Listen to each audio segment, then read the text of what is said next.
Jochiw thieth e bwo chenro mar Universal Health Coverage e kaunti ma Marakwet kata Elgeyo Marakwet obago ng'anyo nyaka apisi mar gavana mar kauntino ka gisundo kauntino mondo ondikgi tich e yo mongirore kendo medgi osara.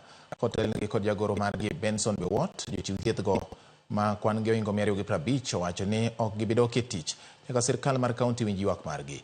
Ute thieth maromo 32 mantiere kauntino osebedo kod midhiero e chiwo thieth e yo makare kaluwore kod ng'anyo ma nyaka sani ochopo e odiechienge mar 67.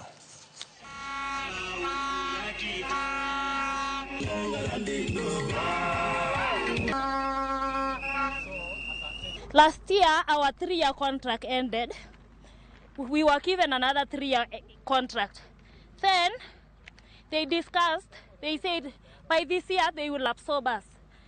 Fenye iwaka ilisha, they never absorbed us. They want to extend their contract. Some of us are reaching. We are almost our retiring age and still in contract.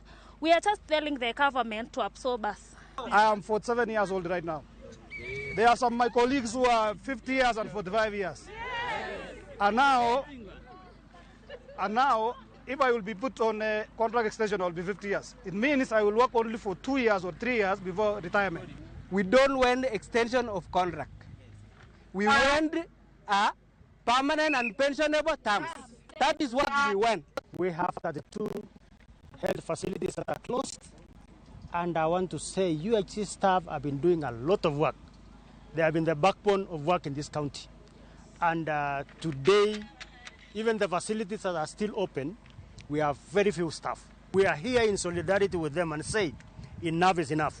We want Minister of Health to go back to national government because county governments are approved not to